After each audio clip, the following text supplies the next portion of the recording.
Good afternoon.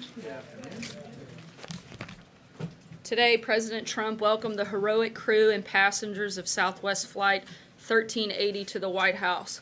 While en route from New York to Dallas last month, an engine failure crippled the aircraft. Because of Captain Tammy Jo Schultz, one of the first women ever to fly tactical fighter aircraft in the United States Navy, First Officer Darren Ellisor, and the 3 crew members, the plane was able to land safely in Philadelphia. We continue to pray for the family of Jennifer Reardon, who tragically passed away due to injuries she sustained. The President thanks all of these men and women for their bravery.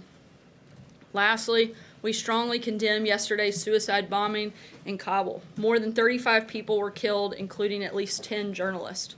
These journalists were in the area to cover a bomb blast when a second explosion occurred.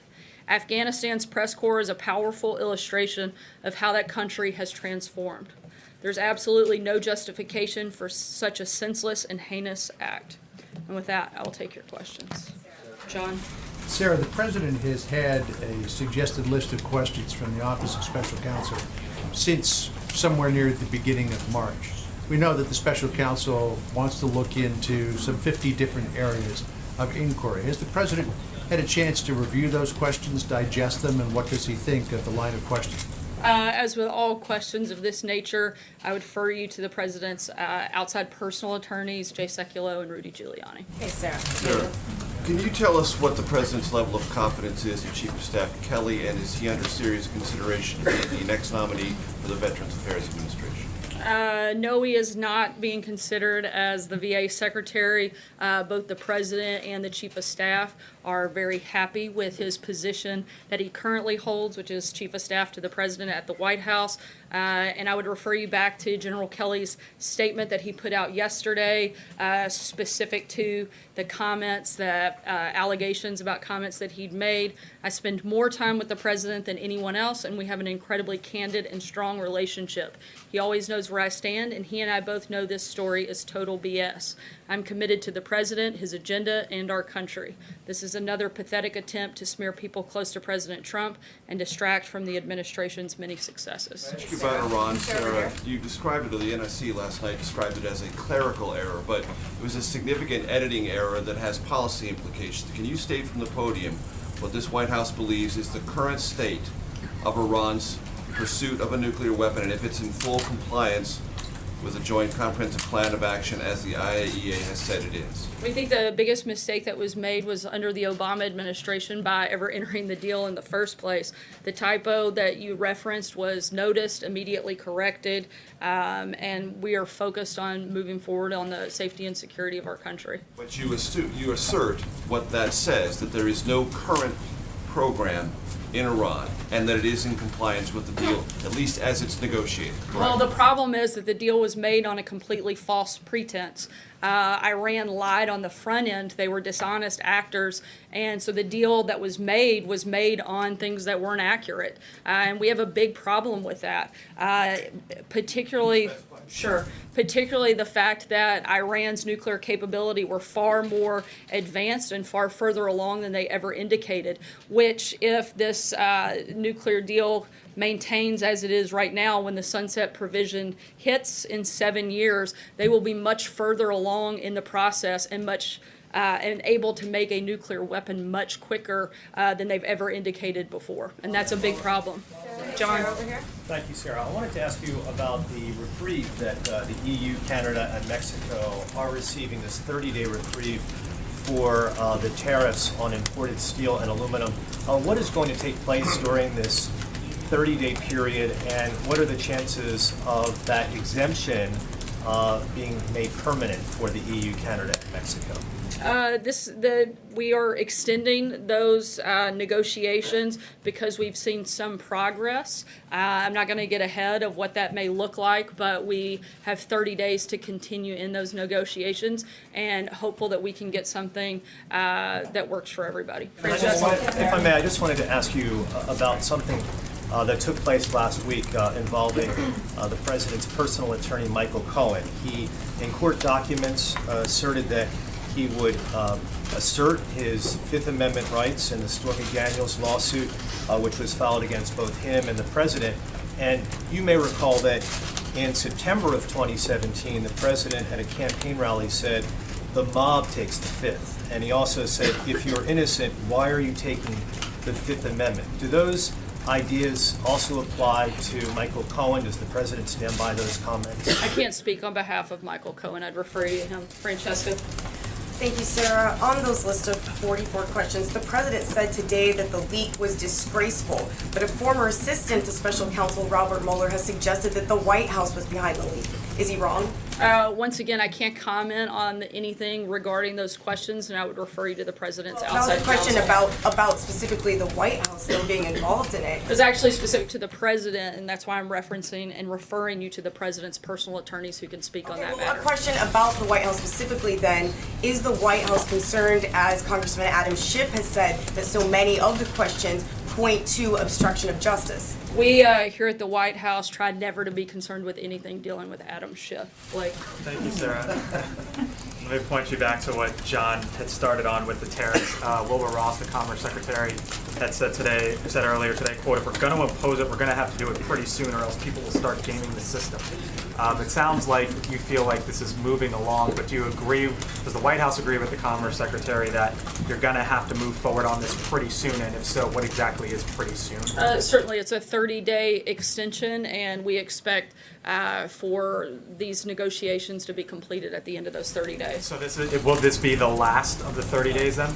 I'm not going to get ahead of the process, but right now we're working on negotiating a deal during this 30-day time period, and we'll keep you posted if there's anything that changes. Clarify Dr. Lonnie Jackson's status. If he's no longer the president's personal physician, why not?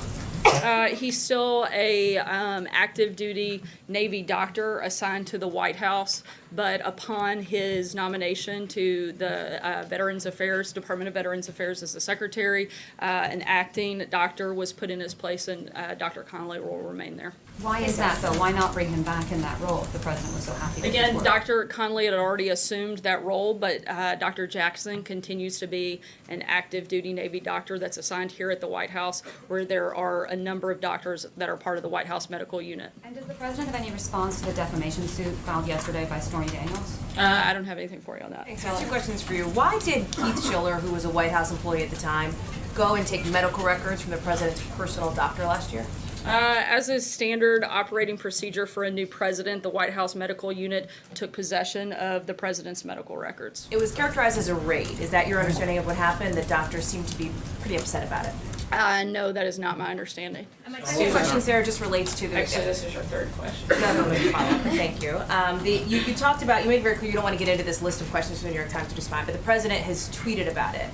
He's talked about how none of these questions relate to collusion, but that's not true. Over a dozen of them do. We've talked about accuracy from the president in the past. Why is he mischaracterizing these reports? Once again, I'm not going to get into the back and forth on matters involving the special counsel, and I would refer you. Question involving the special counsel, that's the president. It certainly has implications with the special counsel, and I'm not going to get into a back and forth on it. I refer you to the president's personal attorneys. Sarah, just to follow up on Hallie's first question, there are some today who are essentially saying that what has happened with the president's former personal doctor was a burglary. The way Keith Schiller busted in and I essentially. don't know if some. I think there's one, but not some. Well, what's your response to that characterization? Once again, that it would be a standard procedure for the president and newly elected president's medical records to be in possession by the White House medical unit, and that was what was taking place, is those records were being transferred over to the White House medical unit as requested. If I can ask a second question, there are some allies of the president's up on Capitol Hill who are apparently drafting articles of impeachment for the Deputy Attorney General, Rod Rosenstein. Is it the president's belief that Rod Rosenstein has either committed a high crime or a misdemeanor? I'm not aware of any belief of that. Does the White House then not endorse that drive? Would the White House call on these members not to pursue that? I haven't seen the specific document, but we don't have any personnel announcements, and we're continuing to move forward with the Department of Justice. Sarah, there are two questions. There are questions percolating about James Shaw Jr. And the president. The president has he called him? Is he planning on meeting with him? He's talking to heroes. He had the heroes of the Southwest flight in the Oval Office today. You said something about James Shaw Jr. last week, but is the president himself going to reach out to him? Will he come to the White House? My understanding is that there has been an outreach effort to bring him here to the White House, and I'll keep you updated on that as I have more information. Okay, and second question. Payoffs, hush money, Russia trolls, Facebook, WikiLeaks, DNC had Comey email investigations on the eve of the election, allegations of collusion. Do these issues give support to those who say, who offer questions about the president's legitimacy? I'm not sure I followed the question, but I think the fact that millions of Americans came out and voted for and continue to support this presidency makes him pretty legitimate. Steve? Between the announcement yesterday, how is that affecting the president's thinking about what to do about the Iran nuclear deal? Certainly the fact that the deal was made under false pretenses is problematic, but the president's been very clear that he thinks the deal is one of the worst that we've ever seen, and we'll keep you posted when he's made a final decision on that front. When did the president first hear about this? Was it in early March when he spoke to Prime Minister Netanyahu? I'm not aware of the exact date that the president was made aware, but the White House and the president were made aware prior to Israel's announcement yesterday. Last thing, was this coordinated yesterday with the White House? Did Netanyahu give you a heads up and say this is coming? Yeah, this was something that the Israelis did. However, they did give us a heads up that it was going to take place prior to the announcement. Sarah, back to the president's tweet this morning, he said there is no question on collusion, but when you look at these specific questions about outreach by the campaign to Russia, aren't these questions about collusion? Once again, I'm not going to get into a back and forth about questions leaked or anything having to do with the special counsel, and I would refer you to the president's attorney. And just one more, does this list factor at all into whether or not the president will or will not speak with the special counsel? Once again, I would refer you to the president's outside counsel. Sure. But in terms of that, though, the president has said before several times he would like to sit down with the special counsel. Where is he on that? Do you believe he has made up his mind on that? Again, I would refer you to the president's outside counsel At all, do you think? Again, I'm not going to get into back and forth on any matters related to the Let me try a special different counsel. topic if I can. On the NSC, the NSC says it was a clerical error. But how does a mistake like this get made? And do you believe that the White House has a credibility problem around the world with its statements like this? Do you take this seriously? Absolutely, which is why we immediately corrected it. But again, I think the biggest mistake is the fact that the United States ever entered into the Iran deal in the first place. That, to me, seems to be the biggest mistake in this process, not a simple typo that was immediately corrected and notified individuals as soon as we knew that it had happened. The White House never sent out a corrected statement. They put it on their website, but they have never sent out a corrected statement. Why was that? We responded to every journalist inquiry that we received that we're aware of, or to the best that we could, responded to each person that asked about that. Sarah, the president yesterday talked about holding his meeting with Kim Jong-un in the DMZ, and he said there are some people that don't like the look of it. Has the location of this meeting and doing it in the DMZ been the subject of some debate internally? And what qualms might some members of the staff have about holding a meeting there? I'm not going to get into the deliberations on this at this point, but the list has been narrowed, as the president said, and we expect to have an announcement on that soon. Can I ask one more follow-up on Iran? You said twice now that the Iranian nuclear deal was made under false pretenses. But, you know, as is clear from the historical record, the U.S. and its partners made this deal with Iran precisely because they knew Iran wasn't truthful about its military nuclear program. So are you suggesting that back in 2014-15, we believed Iran?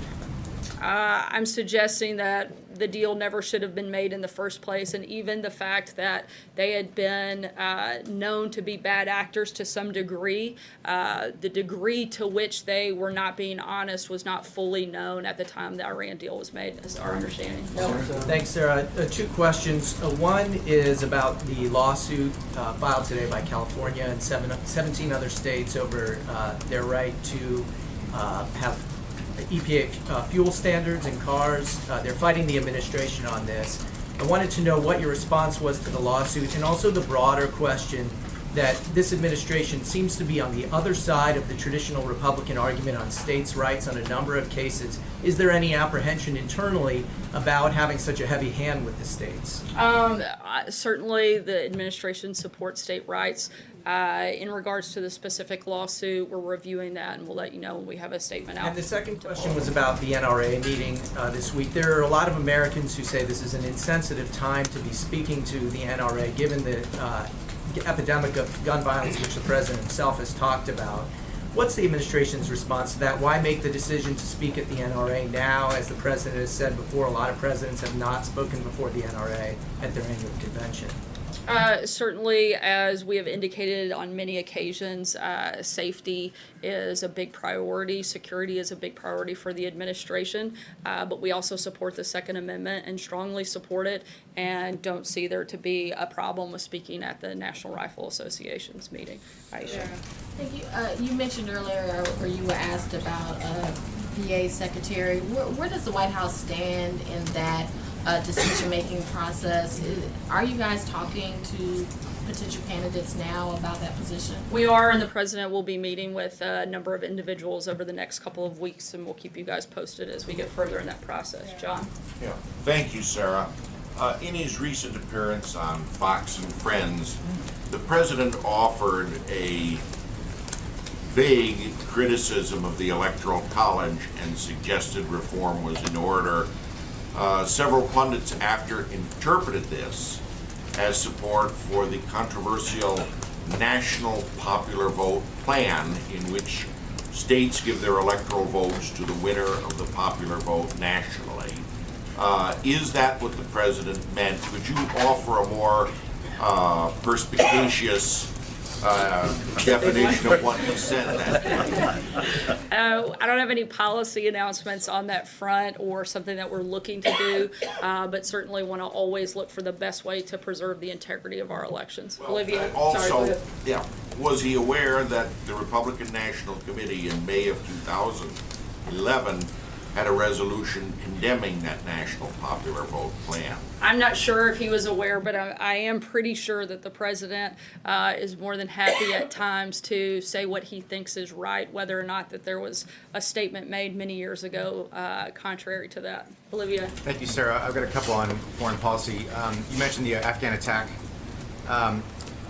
When Senator Rand Paul came out and said he was going to support Mike Pompeo for Secretary of State, he said that he was doing so because Mike Pompeo now agreed with the president that the time is now to withdraw from Afghanistan. Does the president agree with that characterization of his views? I don't have any updated policy guidance on that front. We laid out our Afghanistan strategy just a few months ago, and there is no change to that policy at this point. And then on Iran, the question of what it means to withdraw from the Iran nuclear agreement has come up a couple times. In the president's mind, does that mean immediately reimposing sanctions, doing what's called snapback, or does it mean something else? I'm not going to get ahead of anything the president may or may not do, and once he makes a final decision, he'll make that announcement. Last question, Brian. Thank you very much, Sarah. When the president spoke with Israeli Prime Minister Benjamin Netanyahu on Saturday, did the Israeli trove of documents about Iran's nuclear program come up? And did the president encourage Israel to release those documents on Monday? I'm not sure beyond the readout of the call, but I do know that we had discussions with Israel about their rollout, and we were notified prior to their announcement being made yesterday. The White House had us encourage Israel on the timing of the release? I'm not aware of specific coordination on the timing, but we certainly supported their announcements and supported their efforts. Was there a desire by the White House to have Israel release these documents in order to influence the domestic debate here in the United States, in order to paint the deal in a different light? I think there was a desire to make sure people understood the truth and had all of the information that was out there. Thanks so much, guys.